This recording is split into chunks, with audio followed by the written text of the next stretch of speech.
বিশ্বনন্দিত চলচ্চিত্রকার সত্যজিৎ রায়ের পৈতৃক বাড়ি কিশোরগঞ্জের কটিয়াদী উপজেলার মশুয়া ইউনিয়নে অবস্থিত।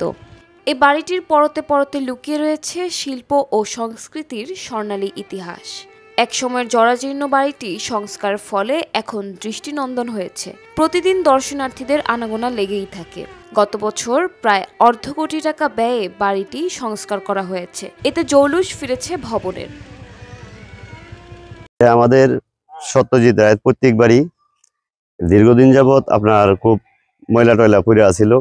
ইদানিং এটার পূর্ণ সংস্কার করার পরে এটা অত্যন্ত সুন্দর হয়েছে এবং এই জায়গার মধ্যে বহু জায়গা থেকে এমনকি দেশের বাহির থেকে ইন্ডিয়া থেকে লোকজন এসে এটা পর্যটন করে।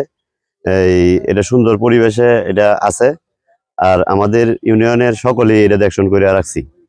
এই জমিদার বাড়িতেই 1860 সালে জন্মগ্রহণ করেন সত্যজিৎ রায়ের পিতামহ প্রখ্যাত শিশু সাহিত্যিক উপেন্দ্র কিশোর রায়চৌধুরী। 1887 সালে জন্মগ্রহণ করেন সত্যজিৎ রায়ের পিতা বিশিষ্ট ছড়াকার সুকুমার রায়। পরবর্তীতে উপেন্দ্র কিশোর রায়চৌধুরী সপরিবারে কলকাতা চলে যান। 1921 সালে কলকাতায় জন্মগ্রহণ করেন বিখ্যাত বাঙালি চলচ্চিত্রকার সত্যজিৎ রায়। তিনি কোনোদিন মশুয়া না আসলেও এলাকায় জমিদার বাড়িটি সত্যজিৎ রায়ের বাড়ি নামেই পরিচিত।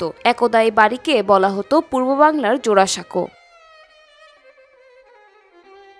বাড়ির ভেতরের কারুকার্য এবং স্থাপত্যশৈলীর অসাধারণ কাজ দেখে মুগ্ধ হয় আগতরা। এছাড়াও চারপাশের গ্রামীণ পরিবেশ উপভোগ্য। বড়দের হাত ধরে শিশুরাও আসে দেখার জন্য। এসেছি, অনেক সুন্দর বাড়ি, এটা অনেক জায়গা থেকে করেছি, তার জন্য এটা দেখতে এসেছি আমরা।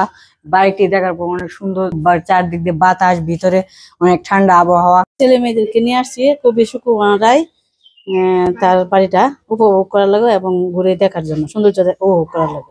সত্যজিৎ রায়ের পৈতৃক বাড়িটিকে ঘিরে কোনো সমস্যা নেই এবং ইউনিয়ন পরিষদ সবসময় তদারকি করে বলে জানান ইউপি চেয়ারম্যান। সংস্কারের আগে এই যে বিল্ডিং গুলো আছে না, এর উপরে আবর্জনা ঘাস গাছরা হইয়া একবারে বইরে গিয়েছিল। এখন তো সংস্কার করার পরে খুব সুন্দর আছে এবং খুব সুন্দর, অনেক দূর দূর থেকে মানুষ আসে দেখার জন্য। পরিষদের পক্ষ থেকে সবসময় এটা নজরদারি করা হয়, সবসময় এটা আমাদের নজরে আছে। আমরা যে কোনো কথা হইলে আমরা এনে এনে বসি, এনে আমার তহসিল অফিস আছে সাথে একসাথে আমরা বসে কথাবার্তা বলি। এইটা সবসময় আমরা নজরদারিতে আছে আমাদের।